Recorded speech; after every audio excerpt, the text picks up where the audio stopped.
Welcome to Oregon Voters Digest, the program that brings forward the social and political issues that are important to people living here in the Pacific Northwest.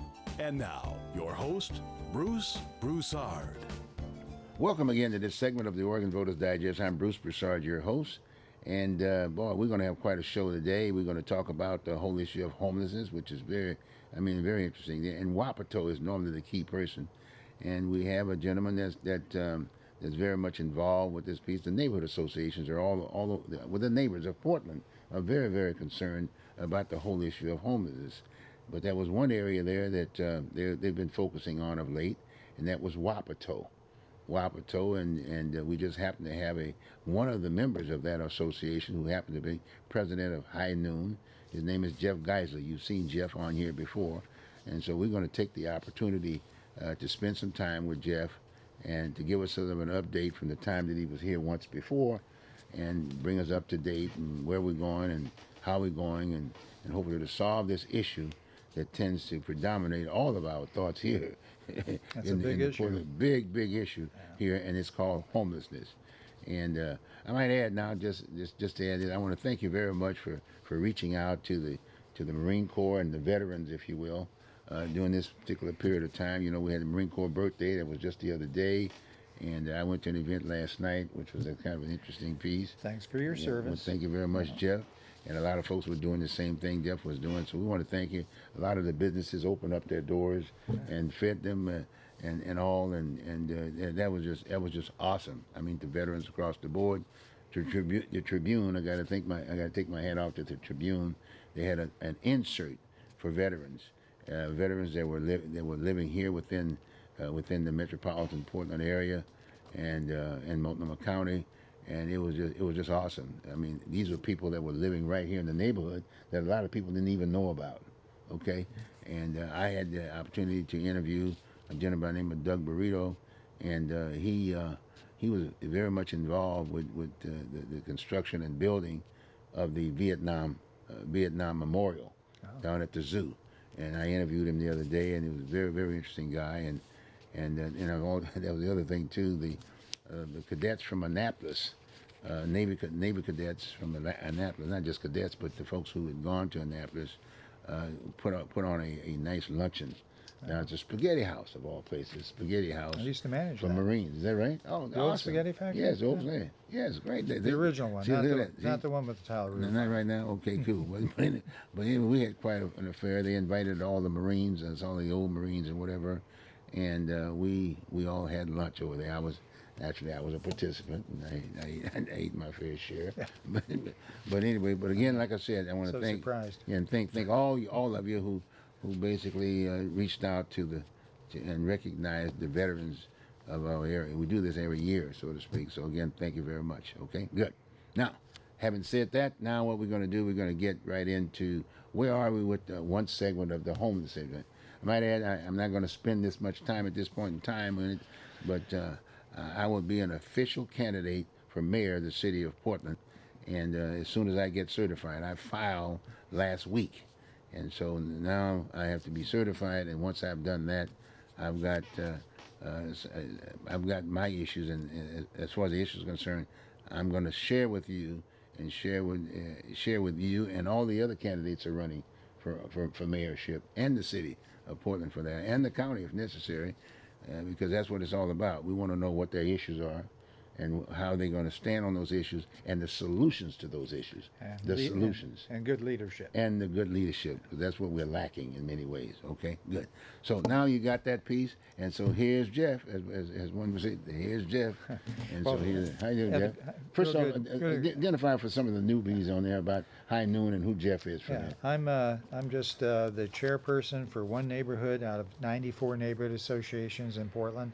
Happens to be called High Noon. I got my hat. Mm-hmm. And you can get these in white with pink letters for the women. All right. But at any rate, Hayden Island is at the center of a number of things, and we have just as much of a homeless problem as anybody else does.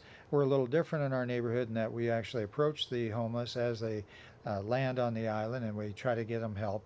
And we've done that for about a year now. We've not had anybody volunteer except our help. but they do move along, and we give them suggestions of what they could do and call us anytime. So many of them know my name now, even if they're in the middle of a meth problem. Oh, it's Jeff Geisler, and they just kind of they get a little bit better for a few minutes. It's kind of interesting.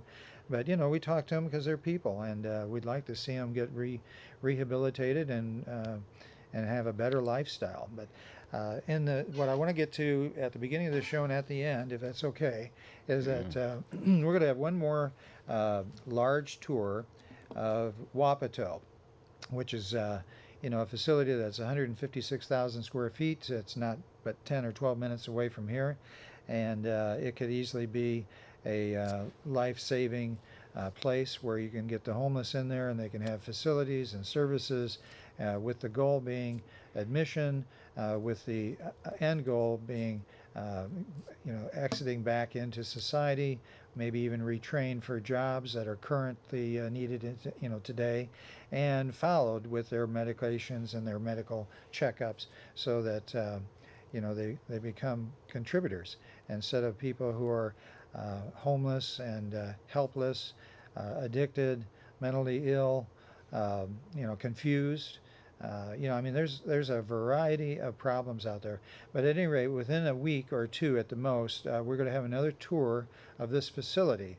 It's owned by Jordan Schnitzer, and he really is trying everything he can to see if we can't get this opened up as an institute of recovery. I've even suggested a name, the Bybee Lake Wellness and Recovery Center, just because it's on Bybee Lake Avenue. But, the other 93 neighborhoods, I've got 35 of them that are agreeing to come. I'm trying to get to the rest of them here this week. We will get 300 to 500 people out there, because most people do not know what the facility actually is. There's no bars in there. It's not a jail, as people like to say it is, and that's the narrative that, frankly, the city and the county have been pushing on the public, and that's been embraced by the media. I think this last couple of tours has the media asking, oh, well, maybe we'll save this building. It's been there since 2004, never used, but perfectly maintained. It's like new inside. Real quick before you go in, what I might add is that we do have sort of a history in the Oregon Voters Digest. They can go to YouTube. Oh, that's true. And we've talked about it, and in fact, we even walked through it. Remember, you provided, if you will, a short video, and goes through that piece, that first meeting that Schnitzer had, who basically owns the property right now, actually spoke very compassionately. He spoke very compassionately about he wants to save the building. Now there's some difference, and his whole bottom line is that which was lacking was the government participation, and that's what he initially had made the point about. And he's working towards that, but he's still gone beyond government now. He's gone outside of that arena. If it has to open up with private funds, I think that's the endeavor at this point. Once it's up and running and successful, then we'll see who funds it and how long it stays funded. But it's another major piece. It's not a small piece.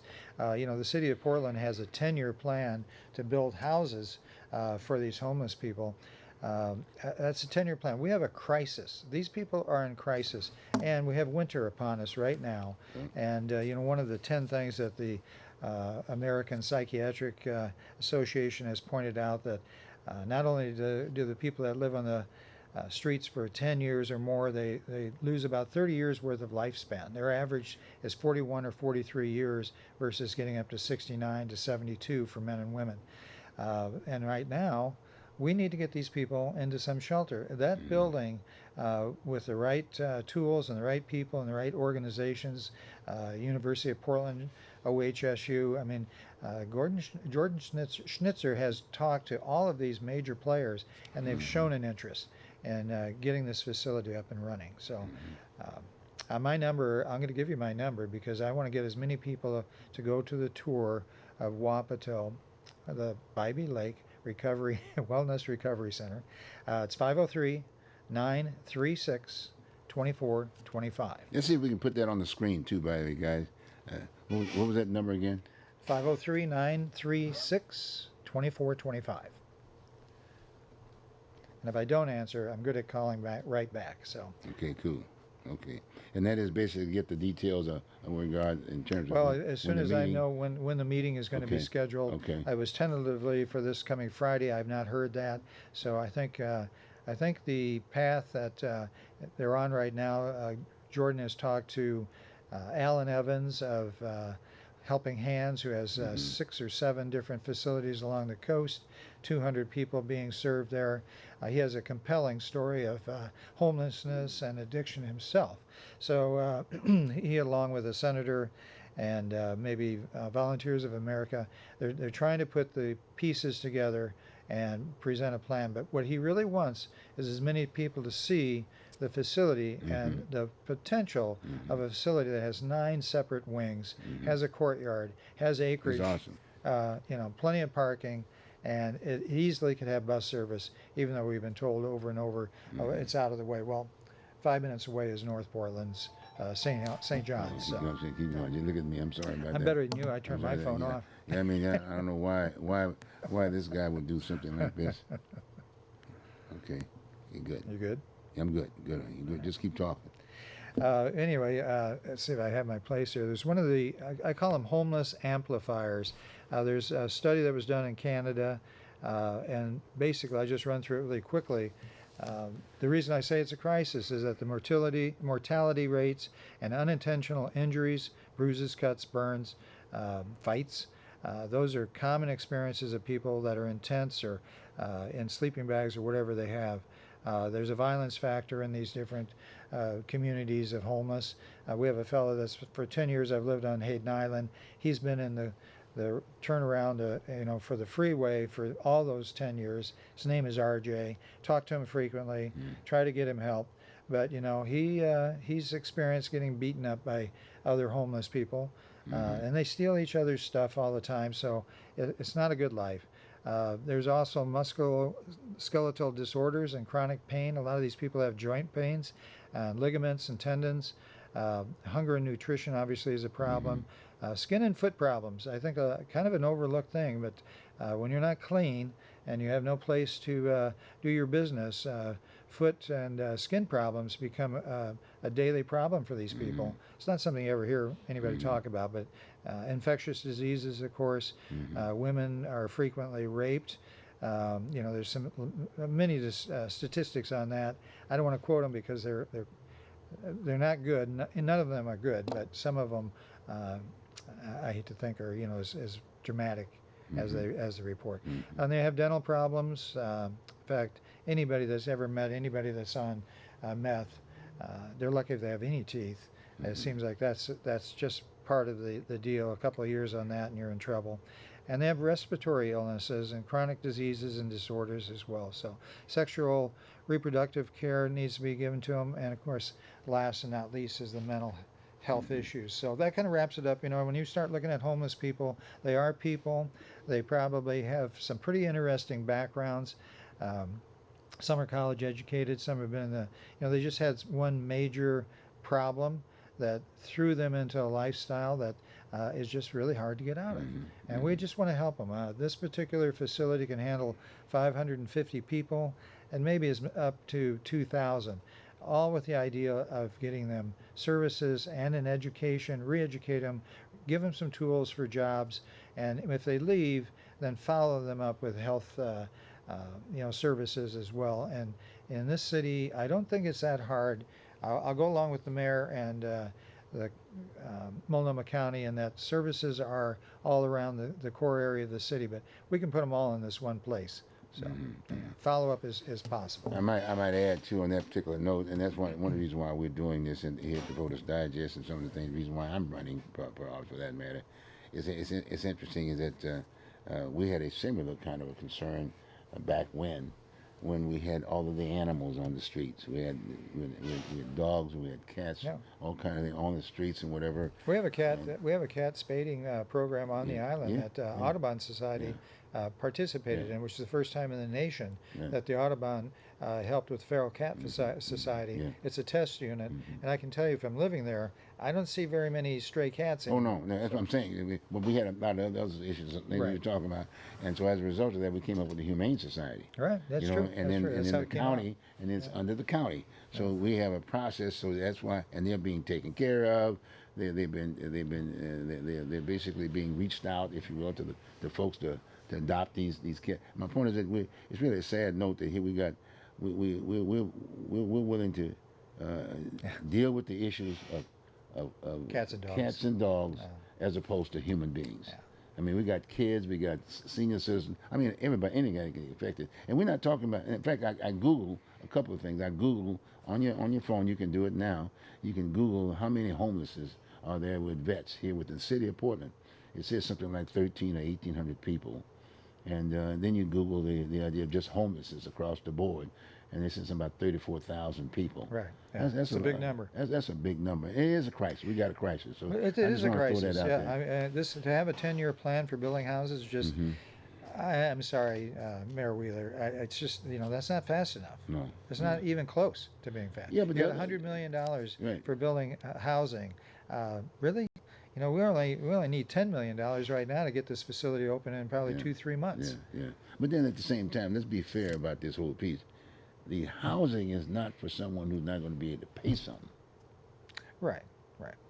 Okay. Well, now you're talking about a Let's be different fair. problem. Let's be fair. Well, now we're talking about programs. Yeah, but No, what's being the told to the programs are citizens? government sponsored know. and they are paid for by the government, and that's one of the things that the things I've read about is that these programs that we're talking about, like Wapato, is something to help somebody become self-sufficient and become a wage earner again, and not be totally dependent on government and our tax dollars. Yeah, but government money is involved in this process.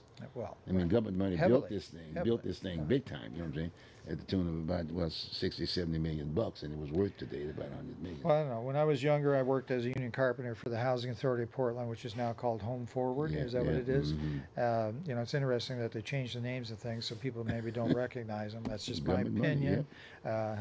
I don't like it when they change names for no reason. But I don't think people in Portland realize how many thousands of units that Housing Authority of Portland actually has subsistence housing. This is where you come in, you pay a maximum of 30% of what you earn. Doesn't matter what you earn; you can't pay more than 30%. So when you want to go get a loan to buy a house, it was 35, 38. Now it's 41%, maybe 42 if you get a veterans loan. But this is if you only make $600, you can only pay 30% of that for your rent, and you might be in a 3-bedroom, 2-bath apartment. So that's what I mean about programs. When you get into a program like that, I don't know that you have the incentive to get out because you can't get something rented like that. Well, it's supposed to audit that situation. My point is, as they improve, the whole idea is that now you've been given a little helping hand, and then now and it's like next, okay, and then hopefully the private sector takes over at that point in time. You know what I'm It saying? has not happened that way. Okay, good. Well, that's what we're talking about right now. Okay. Has not happened. So That's tell why us. Wapato, I think Jordan Schnitzer wants to lean on the people that he knows, try to get this thing open with private dollars, get it up and be successful, and then we'll see what happens. Maybe the federal government will step up. The Trump administration did send a homeless committee down to San Francisco and California. I'm hoping to get a connection with that. I'd like to see them come here and take a look at Portland, and take a look at this particular building that immediately could be used. And actually, veterans can definitely play a role. Well, veterans. You're a we got veteran. How many 13 veterans are we dealing with? We got like 13 to 1,800 people right now that are veterans. that are veterans that are in need. Right. In fact, these people are in line because now the GI, as far as the Veterans Administration, they are involved, if you will, in the idea of reaching out to veterans. Sure. But that's that long line, the waiting list, Right. so to speak. And these guys are out there, and they're doing everything they can at this point in time. But we could use it. The veterans could use that program with no problem. Well, the other reason that this is important, in my opinion, and many others, but the city wants to put people into housing and get them off the street. I understand that, but they're in strife. And I don't know what percentage of them are actually going to be, hey, we just need 6 months we can get our house back or get our apartment back. That's got to be 3-5%. I've heard as much as 10 or 12%. Well, when you're dealing with 35,000 potentials and you already got 1,800 or whatever, the last number I heard, we had well over 2,000, pushing on 3,000 homeless people. But these programs have to be designed to have an end. It's like when we were in the Persian Gulf, we didn't have an end game. Same thing with the homeless. You have to have, if you're going to have compassion, compassion is setting people on a pathway to a better life. Compassion isn't going, oh, can I give you a couple bucks? Can I give you some food? That's not going to cut it. Yeah, yeah. In fact, this country wasn't built that way. No. We just kind of got a little off track a little bit, and so we are looking This for is all leadership. fixable. Yes, it is. But you can't be ignoring a 156,000 square foot building for 18 years and keep coming up with excuses not to use it. Yeah, It's when common sense leaves the government, which maybe was a long, long time ago, we got to get it back in there. And that's why we are. Yeah. Well, look, I appreciate that upfront part. And now the thing is, there were certain events that happened. You talked about the first event that Jordan had at the facility. Now you're going to try to get people to come back. This would be the third one. This would be the third one, which would be great, by the way. Right. Yeah, and the reason why he's doing this on a more consistent basis and continually, because a lot of people don't look at the news. They don't pick up the newspapers. You know what I'm saying? So this is an outright invitation, and we'd like to stress that to you, the viewing audience. Please go and check it out. Or if not, then look at the history of this stuff on the Oregon Voters Digest on YouTube. Right. But a lot of times people don't know how to operate this equipment. Well, They you'd don't be wanna deal surprised with how it. many do. You know what I'm saying? Can't sit down at a restaurant anymore without people not talking. Exactly. No matter what But that's their good age. though. But that's Well, good. It's still And- communication. Yeah, and then we got an election going on at this point in time. So If you Google Jordan Schnitzer and just put Wapato, He has WAPATO, that YouTube, and put YouTube on there, that interview will show up. Probably right at the very top. Okay, and that's I said we got it And on you have it Voters on Digest. yours, We have right. Voters Digest for open signal, that type of routine. Right. So we're getting it done. Now let's talk about some of the things that you're involved, because you got the neighborhood. That's a lot of folks. That's every neighborhood. Yeah, I don't know if I'm going to in get the all city of Portland. Yeah, I don't know if I'm going to get all 94, but there are 94 neighborhoods 94 neighborhood associations in the city of Portland. for what 25, 30 years. is how Wow, long they've that's been heavy. around. That's Right. so And all I'm asking for is like 3 people to come from each one of them, from each maybe one of 4. them, so they can go back to the. They'll understand what that building is all about. Right, the right, fact right, that it's right. divided into 9 different sections, and it can house. You can have women, you can have abused children. I mean, you can separate these, individuals as needed, without having to worry about the facilities, because every wing has, showers and bathroom facilities, and the place has a kitchen that can serve 1,000 meals. Is your interest is your interest to try to get the various neighborhood associations to hear this story that you're talking about Absolutely. right now? That's the key, Absolutely, yeah. right? I've already reached out to the coalitions. There's 5 coalitions, and I'm getting some positive feedback. I initially tried to send out emails and different messages to each of the 94, but then it dawned on me that even as we are in North Portland, we are under one coalition office. There's 11 of us. I have their support, and when I say support, that's just looking at the problem, looking at the building, and going like everybody does. There has to be a better solution than having somebody tear this thing down. Is this on their agenda? I mean, when you guys meet monthly? What do Well, you- I've been putting it on there. You meet it. You meet it every monthly? month. Every month. association. So you're putting it on the agenda. I have been, yes. Okay, But I'm okay. asking their coalitions to do it. The coalitions to do it. And Okay. since they only meet every month, Okay. and a Okay. couple of them, a number of them, Okay. have skipped a month, so I see. that didn't help. I see. Okay. Now there has been some. I'll send this link though too. Okay. to Now there was a meeting just recently, I guess, that happened at was it self-enhancement? or something, Self-enhancement, up in Northeast Portland. right. Now all of the association members were invited to that event. I don't know What how was the many deal? were there, but 66 people were signed up to give 2 minutes of testimony about Okay. this code change that governs basically how neighborhood associations function and what our objectives are. And so I would say there was probably. It's Now hard why to did say. they do that? Is that issue that's at City Hall now? With Udalia is kind of the Chloe city Udaly- commissioner. right. She's the city commissioner responsible for neighborhood association, right? Exactly. And I understand there's a riff or something in regards to the change. She was instituting she wants to institute some changes, and a lot of folks were very upset about that. Well, you know it anything was, about that? Well, the 3.96 Code Committee was formed Okay. in secrecy, basically.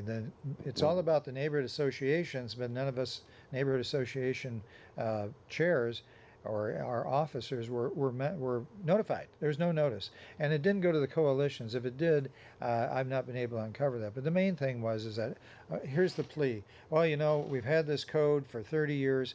It actually was updated in 1995, so 30 years is immediately a questionable word, or thing to put out there. Right. But according to what happened basically is that they were going to have this code committee was going to have their final dinner. Their dinner was over in the corner, but a gentleman, a lawyer in town, caught wind of this meeting and sent word out to all the neighborhood chairs. So we all went down there and flooded the lobby where they're going to have this meeting. And I think that scared off enough of the 25 members of the 3.96 Code Committee not to show up. They ended up not having a quorum to do their business. Their food went cold, and they turned the meeting over to the chair people and the members of neighborhood associations, who gave them a tongue lashing. In other words, how can you do this? How can you start a process of changing the code? And maybe even in that was verbiage saying, well, you don't want to have monthly meetings, and well, you can't publish your meeting minutes. And that was part of that. And if that happened, we would lose our insurance. That was all being done behind closed doors until that night. And that was under Commissioner Udaly. Yes. She basically put that meeting together. With a few of the other members. And she has a person, Sukri, as her lead person. And she came to one of the meetings over at our North Portland Kenton fire station and was basically preaching to us that, no, this is really a done deal. You're going to make changes. And what they're really trying to do in a strange way, First of all, let me give you the one line that makes sense. Okay. It's all about livability. The neighborhood associations are about the livability enhancement of every neighborhood. That's every geographic area. All residents. City. It's all there. It's everyone. Everybody that lives or works in a neighborhood are automatically welcomed and instant membership to the neighborhood association. Now you add to that, if you think that there's groups out there that don't speak English or of another persuasion or whatever, and they're being ignored, well, just give us the list, and if you think it needs to be interpreted, that's what the city should be doing, is that they've got the ability. We'll send them our agenda items, we'll send them our minutes, and they can interpret them, and interpreted, they can send it out to these groups that they've identified. That they basically, our feeling is they're trying to give power, take our power and give it to them. And interestingly enough, we don't look at it as power. We look at it as, how do we tune up our neighborhood to have transparency. Well, it's just livability. Yeah. We're just there for everybody. And so this whole thing got started on the wrong foot and probably unethically. Well, where is the mayor on this issue? I mean, he's the one that signed the bureau. Well, I don't know. That last meeting last Thursday was a city council evening meeting, so all the city council was there. And I think Joanne Hardesty probably summed it up pretty clearly, is that, well, I didn't know that this was going to be quite as divisive as it is. oh, so she was aware because of the thing was loaded on the front end with 10 people giving speeches about how great this was and how we need this, and I feel like I've been neglected. It doesn't make any sense to people that have been in the neighborhood associations. I've been involved with neighborhood associations since 25 years ago, and when I lived over in Garden Home, I was a chairperson for the Hillsdale Business Association. I have not seen inconsistencies in these neighborhood associations. I think the biggest problem that they might cause is to a developer, because a neighborhood association can make them go through some hoops. If they're going to try to put something up that doesn't have enough parking, or it's going to create a driver's hazard, a bicycle, anything that you see that's a problem, the neighborhood association can have some talk about that, but won't have that if this 3.96 code change came in and they actually took away. Well, who put that on the table? Chloe Udaly. Chloe Udaly did that. She's in charge of it. Well, she had to have had some folks that she was representing to do that. Yeah. Well, besides the mayor. I've asked the question, and nobody has an answer. We're all shaking our heads. Well, where did this come from? Hey, you want to update the code? Fine. Add to it.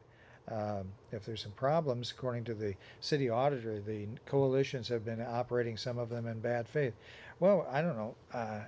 Like I said, I've been all over the city We moved here in 1970. You need to put that stuff down and show me, because I don't believe it. The people that I've met were all volunteers. You know, we don't get paid. You know, we are just once a month. We have serious meetings, and we do what we can. Everybody's invited. We're always looking. We're always looking for new members, because it's volunteering your time, your evening, 7 o'clock to 9 o'clock every second Thursday at high noon. Yeah. So you're welcome to come, Hayden Island. I got you. But then, I agree with you, because I'm thinking about our form of government. We have there's no districtization like that of the county. You know what I'm saying? My point is that you don't know who your city commissioner is when you call. The only person you know is just basically it's a mayoral kind of a deal, and the mayor is the one that assigns the bureaus. Right. That's key. She has created such a contentious But it's divide. not just her. I'm just saying it's just not just her. Well, I mean, it has to go to the top. In this particular case, well, he's the monitor, so to speak. He could take it back. He can't. He could take it back today and say, That's okay, the fine, only- we're not going to do this. That's the only different power I think that he has versus the other four commissioners in it, because we do not have a mayor. What is the hierarchy of the mayor and other? Our A mayoral political kind of deal, yes, yeah. our county is. In essence, we have 5 mayors with one Essentially, supervisor. You know what I mean? You know we what I'm have saying? one person that can assign. They can sign, they can do anything that's you the want mayor. to. That's- Yeah, right. And threaten, whatever, along that line. I mean, just be upfront about it. You know what I'm saying? I don't see them being threatening. Well, threaten from the standpoint of saying, well, look, I'll take this from you. Chloe's 3.96 committee is, we feel it's a threat. She'll come right back and say, that is just false information. You guys are spreading false information. Well, we can all read. Yeah, but And my it's point, clearly in the 3.96 committee that they're going to. But the mayor can read too. I'm just saying, if he's there sitting at top and he made the assignment, and it's not something that really communicates what we're talking about with reference to making sure this is about the community across the board. I mean, he just takes it away and says, boom, just like he does with the police department and any other entities that he's responsible for. Well, we all make mistakes. Oh, is that what it is? Okay, if she would correct this mistake, Chloe, you're welcome to stay. But at this point, it's like her reelection is, I would think, is not very good at this as one would say, she could give it back. Give it back to the mayor and say, okay, fine, you handle it. But that didn't happen yet, right? I don't think she's of that nature. Okay. Well, now she feels justified in what she's doing. Okay. Well, now we're at that meeting. We're still at the meeting. So what was the end result? You made mention about that Commissioner Joanne Hardesty had made this particular point, but where was she going with that? She was there, and she didn't know that there was going to be so much objection. Why did they have the meeting? There was going to be a vote on this code committee changes, and that got stalled. In fact, November 14th was 2 or 3 dates several months back when they wanted to originally have this meeting, and then it's got to November 14th. And then we were basically told that, that now the decision on this may not happen for a year or 3 years. You gotta be kidding me. But then during that meeting, Chloe then says, we're going to do some decision in December. So again, we don't know how to, we think we know that she's disingenuous and I'm going to use that word, in her communication with us. But, a year or 3 years is not December or January, so we're kind of in limbo. We don't know what's going to happen. Well, how did the other members vote? Did they vote with her? There was no vote. Was there a vote? What about a confidence vote for her, as far as the other commissioners and the mayor? There was no vote. There was nothing there. No, but they were all there. They were all there. Well, how did they react? Go down the line here. You got Nick Fish there. They were trying to stay neutral. Neutral. They really were. Yeah, they wanted to hear from everybody. And in fact, Nick Fish says, you people up in the balcony, we see this and we see that. We know what you're doing, because we were agreeing. But that's about as vocal as anybody got. Jesus Christ. Yeah, that's why we're worried. Because we don't know if it takes 3 of them to say no, we don't like this. But I don't. Nobody's come out and said that. Really? No. Nobody. So I guess when you see where I'm going with this piece, there was a meeting before the meeting. I'm so confused by the 3.96 committee Yeah. meeting. I don't know where anybody's going. I know where they're going. I mean, we need to do a. You clean can the- imagine. We I got mean, to clean the swamp. I probably have 300 emails on this in Jesus the last Christ. Well, 5 hey, months. you got some with me. That's why we're talking about it. I know. I mean, there's a lot of folks out there that are very upset about this whole peace aspect. Okay, Well, so you had that Alan meeting. Fields was the person that lit the fire, and we went down there to that Alan meeting. Field. Now, Yeah. who was he? Was he He's an attorney here in town. Okay. That's about all I know of him. I was it only neighborhood met him once. association? I'm not even sure that he's probably represented named, certain- yeah, he does not. No, I don't think he's representative of his neighborhood. well, he's a good he might guy. be on his. Yeah. It's great that he was able to bring this issue up to the table. Well, we because were it's a very shocked. serious issue. Well, we found out hours before that meeting, and Marty Slapikis, who's my vice chair, I couldn't get down there right away, but he did, and he's the one that called me and says, "Well, I don't know what's going on, but they're not letting us in the building. We're only in the lobby." Okay. And then by the time I got down there, the place Okay. was packed. Well, we definitely have we will definitely have many meetings now before May. You understand? Oh, yes. Because there's an election Right. going on. There's 3 seats that are available right there. That's majority of the vote. That's right. You got the mayoral aspect. Well, of and then it. we have Bruce Broussard, who's That's already right. a shoe-in, right? And I'm already right up front with you. I'm saying let's clean the swamp on that whole piece. But anyway, but it is an issue, and I guess that's why we're having these discussions, you know. And I'm appreciative. Anything else? Was there any mention about Wapato at that meeting at all? Did No, you guys it talk was- about this? no, at this was a self-preservation meeting. all? Is that what it was? That's what it was. I mean, the neighborhoods are, we're worried. We're worried that a nationally, I don't know, somebody actually in their discussion down there in their 2 minutes said it were known internationally. But our particular neighborhood association system here is rare. And I kind of feel sorry for the commissioners in this that they have so much access by the people to them, which it should be. But that's a lot of time for It's the work, yeah, commissioners. yeah. I'm really kind of surprised that some of those meetings, or maybe even most of them, don't have a very reliable second person from each of those commissioners taking it's a lot to digest. So I give them credit for being there. They're there. They're listening. And as Nick Fish said, and I think Mayor Wheeler said, I know you don't believe it, but we do read our emails. So that was encouraging. So You say, what does he do? they do read. They do their read? emails. Well, I know. Don't don't get me involved in no, the piece. I've had I mean, many- there are a lot of folks that don't even do emails. I mean, there are folks that go up there Well, they're physically. flooded. They're flooded with this information. Well, that's their job. I know, but I would personally, I would handle it a little bit. Yeah, different. I would filter that. They can hold they can hold a press conference every morning before they go to work. Yeah. I mean, when they're at work, you know what I mean? Just have an open kind of concession routine. We have technology to do But we're that. here to discuss Wapato. The Wapato, okay. And now that was that meeting, okay. So you got that meeting. Bivey Lake Wellness Recovery Center. You got That's a the name Bivey. I like. You got the well, it was It's a on Bivey Lake Road. well, it was a wellness center to begin with. When they built it, you saw that in the history. Native Americans were very, very much involved in that process. I That's know the a little history. bit about that, but you had Justo on here. Was that? You had Sheriff Justo. Yeah, Justo, but see, right? Justo- But what did he say? No, well, he 'Cause I missed ran on it because All right. Dan Nolly was the one that actually Right. put that whole piece together, aspect of it. But he since feel that facility should stick around. And by the way, you might mention that too is in the archives of the Right. of the YouTube piece on the Oregon Voters Digest. He was sheriff. He was sheriff during that particular time. At the end of the piece, And I only bring that up because Deborah Kafori repeatedly says, "Hey, we weren't here." Yeah, she when said that that, yeah. bond measure, which is paid off, by the way, I did yeah. check on that. Well, it was. I think it's paid off. That was Maybe- the date. I think October was the date. No, I think Was it it was, that? from what I read, it was 2013 when that 13 when they paid $45 that off? million bond measure Was got paid. paid. Well, off. anyway, it's paid off. Right, and that's the Okay, reason that's that why they were were at- able to sell it. Exactly. Yeah, okay. Exactly. So that's why. That was always a question in my mind as About- well. about the But plan. what I did a little bit of research, continual research. I mean, you keep trying to figure this thing out and puzzle through it. But zoning is another thing that's supposed to be all industrial zone.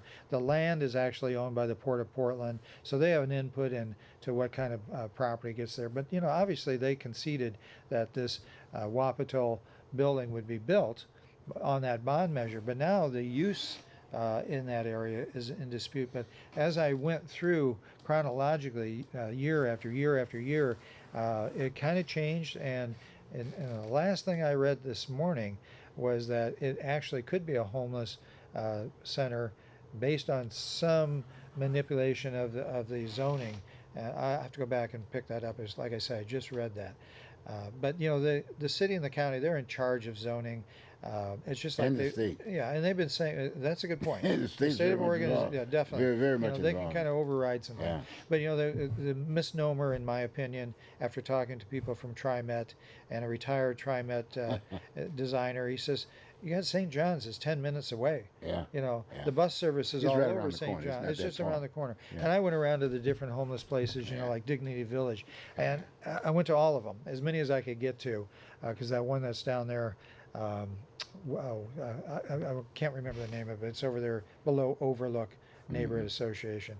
At any rate, they're all fenced. Yeah. You know, that was one of the things that Deborah Kafori says, no, it's warehousing. You're fencing them in. And of course, as I said, everything I read from the, you know, the second chance programs, they all need to get confined someplace where they get full servicing. You don't give them a house someplace and hope that with all of these 10 things that I just discussed, that could be, you know, an infliction for them, that they're going to make it to the next, you know, appointment. Right. Whether it be a doctor's appointment, a dental appointment, to get their methadone, you know, to rely on that, I think is just a misnomer. But at any rate, the zoning is one thing, but the busing, they've all said, go to Dignity Village. There's 2 buses sitting there.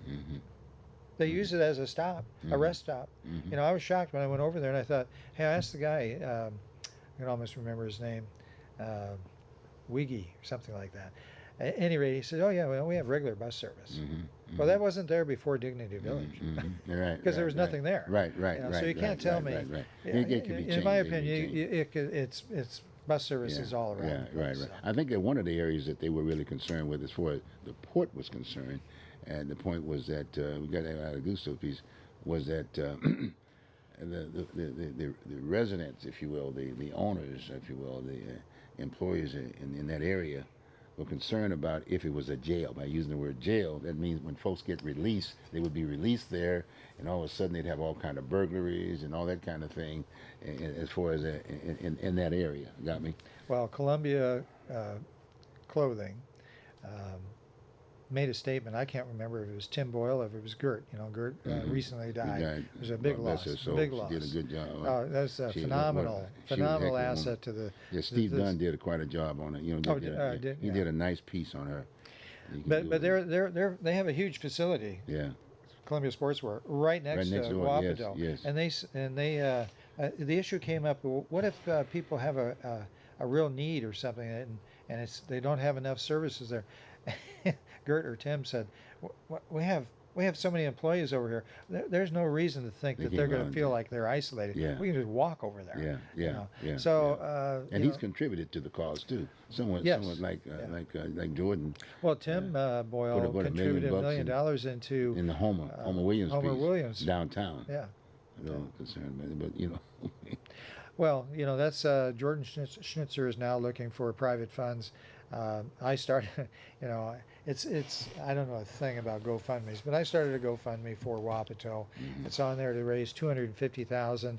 All I was trying to do is get 4, 5, 6 months worth of operating to keep it maintained. To keep it going. Yeah. And you know, it's interesting because if you scroll down, it says no contributions yet. It's like, gee, I wish somebody would just send $25, so that would go. Right.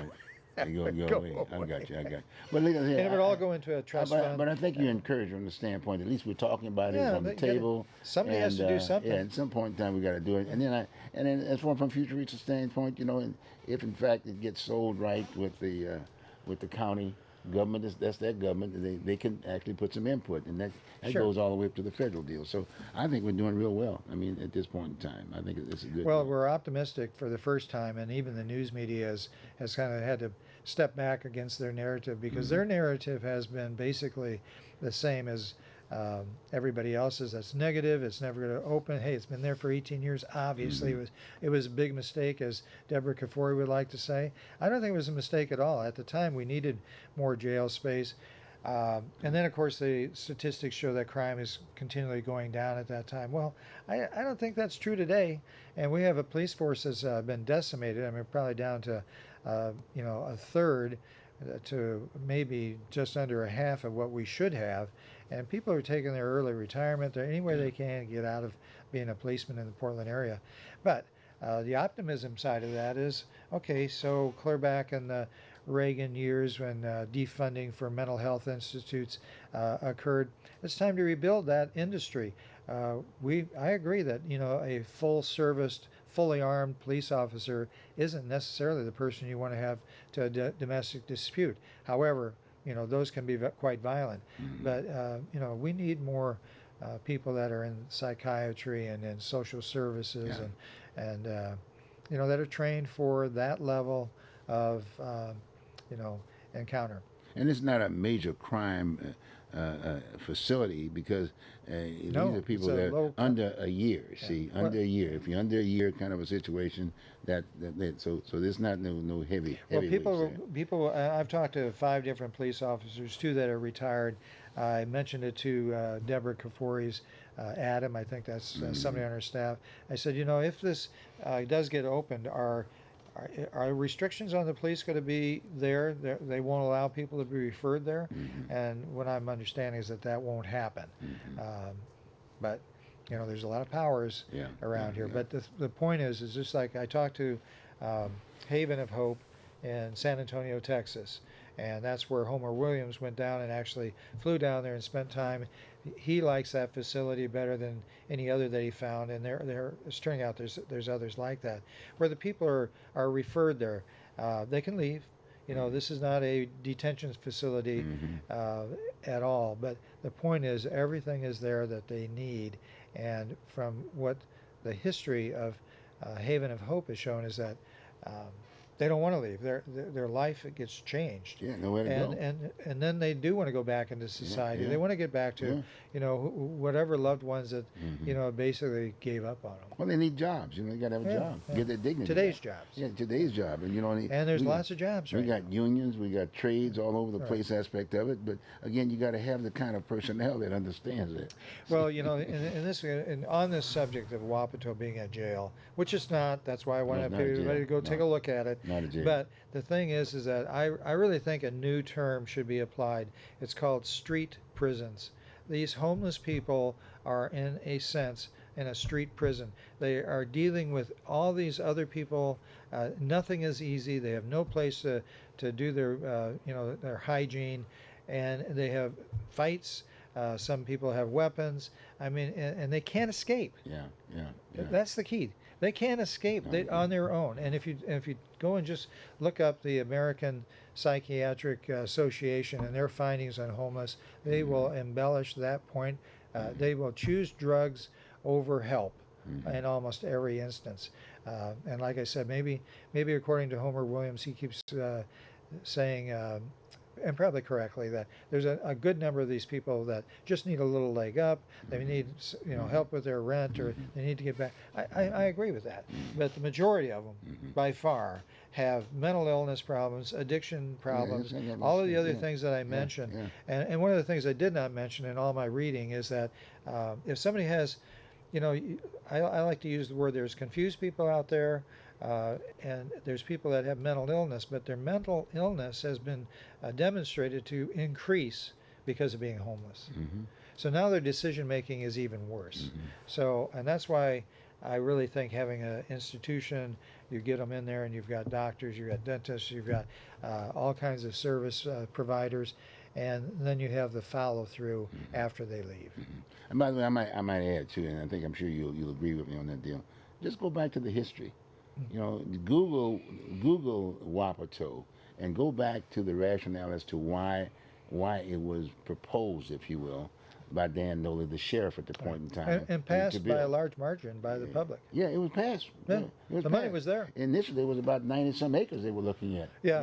It was 90-some acres. Well, I think they're on 13 now. Yeah, but no, 30, was it 30? Yeah. Don't quote me on the acreage. I haven't really paid much 34, attention. 30, All I know 30 is that when I go there, you get probably people that don't want to go inside of a building, which I don't know why, but the bathrooms and the showers are in there. But they can put their tents out. There's room probably for 100 tents. It's a beautiful spot. Yeah. I mean, they were caring for it at that point in time. They were It's thinking been about well the cared animals. for at- I mean, everything was Yeah. complete. It was complete. So yeah, so check that out too. You can Google Wapato. Yes. And the history is there from day one. W-A-P-A-T-O. From day one, you can do that piece, and actually we're going to keep doing it here. And we got some of that stuff here, and thanks to people like Jeff, if you will, and the neighborhood association. That's why we have them Absolutely. here, because they are the people. They are the people. It's a government of the people, by the people, and for the people. You can't get It any is. any more on that track Yes. than the neighborhood associations. right. I mean, these are all wonderful people. That's right. That's And right. and they're volunteers. They're They're volunteer- volunteering. but we're You know how hard concerned- it is to get people to do things. I mean, I don't know about you, but I've been a realtor for 40 years, and I had quite the variety of jobs before that. But trying to get people to volunteer, you know, we have a great secretary, and she can get people volunteer. We had 24 people show up for the cleanup. I hear that. think that's Yeah. more people than we ever had. I hear you. And I give Rochelle I hear you. all the credit for I that. hear you. Well, you know what, Jeffrey, and you, as you know me real well, that I ran for county, and that was my main hit, Wapato.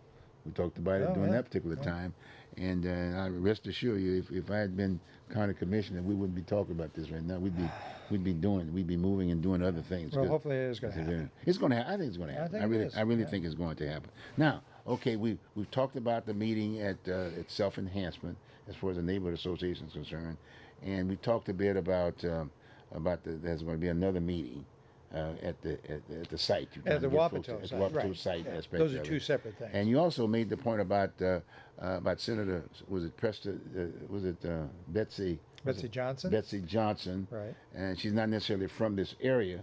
She's from Scappoose. But she's from Scappoose. Right. But the fact of the matter is, she was one of the presenters at your last meeting, Yes. right? Yes. At the facility, Right. And she pretty well had said that she's really interested in this deal. Is she interested? Well, I have to assume so. When that meeting was over, the last thing that was discussed is that, Jeff, you said you're going to get 94 neighborhoods in there. The bill for that came due. He said, okay, you know, that's my job, to get as much exposure of the facility as possible. That's And- $50,000 a month, right? Yeah. So to speak, Yeah. to keep the building cleaned up. And it's this, that, and the other. immaculate And it's inside. it is. It was. I've been through that. No, I'll give the county credit. I mean, they were paying that for all those decades. Yes, it was. Almost Yes, 2 decades. yes. But they did maintain the building. Of course, didn't they have the right leadership They at the stripped time. it. No, yeah. At any rate, Yeah, go on. but then the last thing is that we're going to have another meeting at Wapato in A 2 tour? or 3 Be a- weeks. be a tour? And this tour is what I'm trying to Good. focus on Okay. and get there as many eyes on the facility so they realize. And I'll tell you, I got an upfront personal view of Jordan Schnitzer at his headquarters and out there. And my assessment of the man is I've got a very high opinion of him. And his staff. And his staff, staff his was great awesome. staff. But the thing with him is that even in the very first meeting, and I got to there because I said, "Hey, maybe I can get you 94 neighborhoods or I as many see. as I possible." got you. He says that's intriguing. Nobody's even offered that before. You know, those are people that have never seen the facility. So anyhow, I end up at the table at his round table, and Homer Williams is across from me, and I've got Kay Turan from Volunteers of America next to me, and there's another gentleman, I always forget his name because I didn't get to have much intercourse with him. But at any rate, maybe I should say discourse. Jordan starts out in that meeting, which you can Google, the one at Wapato. This one was private, where I think I'm there. He's going to give up. You know, he's going to tear this thing down. He's already solicited bids for destruction of the building. But then as his momentum went, you could see his frustration then came out, and then his determination, and that determination has not waned. They are in 6 or 7 states. Harsh Investments is a huge corporation. Now, this is not this is a real businessman, very successful. I won't even mention how much he's probably worth according to, different Business Week magazines. But his passion for this building is consistent, and that's what I'm kind of running on. Is that he has said it's incredulous that I can have 118 tours in 18 months, and everybody walks out and says, "I don't get it. Why is this vacant? Why is this not being used even today?" So Well, that would be the same impression that the other folks will come, and I would it- encourage you, yeah. if you're out there, hey, you're part of the neighborhood it's association, eye-opening, yeah. and I guess, how do you find out what neighborhood association you're in, if like the viewing audience here? Oh, just go is there to, a phone number or something? just go to multnomacounty.org, government, and just put in there neighborhood associations. Okay. A whole list of them. will Yeah, pop listen, up, yeah. okay, and that would be determination in terms of where you are, and it'll tell you kind of Right. what. Yeah. Yeah. For those of people, I mean, it's amazing. I've been on Hayden Island for almost 11 years, and I still run into people who's like, "What's High Noon? Never heard of it." You know, they don't even know about the neighborhood association, which I think is true in many neighborhoods. So, Or if not, they'd call the mayor's office, yeah. or call the city council. Call Chloe U. Daly's office. She's got the whole Well, list. she's got the neighborhood association. she has the She's neighborhood the neighborhood association. association, Chloe U. Daly, Yeah. and she may want a little help anyway. She might be able to. You might be able to say something positive. About it. Well, she's another person. Whether I agree with what's going on or not, but she is in politics and she is hoping to make a difference. Yeah. I don't like to put anybody down. I'll work with anybody if some positive end is in sight. Yeah. And who knows? She might realize that she kind of got some things wrong. No, give it back to the mayor. I'd give it back to the mayor. Well, if I'm sitting there. Well, we're pretty deep in it. I'd rather see somebody turn their corner. No, but I know that. That's why I'm running. Exactly. And all due respect, I'm a little concerned. I live in a neighborhood. In fact, I live over there where you live, and I want something done. And that's one of the reasons why I want to get. That's why I'm involved. And you want to have something done because of the needles and the feces. Oh, and, very much so. I'm very familiar, and I got some solutions, but I won't talk about them now. I'm going to Well, talk I to them mentioned at cleanup, another point. and I cannot, even as the chairperson with a little bit of influence, try to encourage my members or anybody on the island to go clean up anything because there's almost always needles there. Oh, I do not want to be responsible for that. So. And there's a solution. I got some solutions. I really do. I have some solutions. And I can still remember the time that we walked that. We walked the area down there. We walked the area. Met some veterans, if you will. Right? You seen the needles. I used to own a building over there. I used to own an office over. Well, we had a little restaurant over there, and they would drop needles all over the place. Yeah. I never had any problem with homeless because they knew me. Well, and they know me, and they know Cliff, a friend of mine. I mean, he's really the kind of the one that we'd go out together. But he's a very big business guy. But I don't have any problem talking to them. There's only 2 or 3 that I kind of stay away from because I've been told, those 2 guys could be a little violent. Yeah, so. yeah, but I don't have any But I'll problem. still talk to them.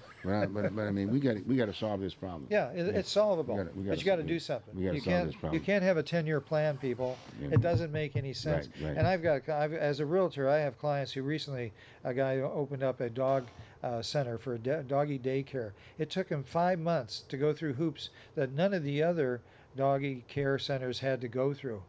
But it took 5 months, and he's renting a building and rehabilitating a Connects Auto building, and so it's an enhancement to the taxes, the whole 9 yards. And he's enhancing the neighborhood, and yet he had to go through. He had to build a new curb. He had to get new bushes out there. He had to. And everywhere he went around that building, it's full of needles. Okay, we got about 30 seconds. Put your phone number. Your phone 503 number. Put that phone number on the deal, would you please, real quick? 936-2425. Again, 503-936-2425. That's Jeff Geiser. If you want to know anything about it, but call your neighborhood association. Please call them. Please call them up, and then they can tell you when that date was again. As soon as I know the date and the time and stuff like that. Right? Okay. I'll probably be putting a call into Jordan tomorrow. Fine. Well, hey, this has been just great, Jeff. It's been really great. Thank you. Appreciate it very much. Well, gee whiz, I mean, I need something else to do. Yeah, you know what I'm saying? But you got to do. You're just a spring chicken. You got to volunteer. You got to volunteer in this piece. But again, thank you very much for being with us. We'll see you next week, and we'll have another very interesting show. And for those other folks who are running for office, please give me a call. Come on the show. It's open, right here, open signal. Again, this is Bruce Broussard. Again, see you next time around. Thank you, Bruce. Okay, now, thank you, bud. No, we can talk. We can talk. So wait.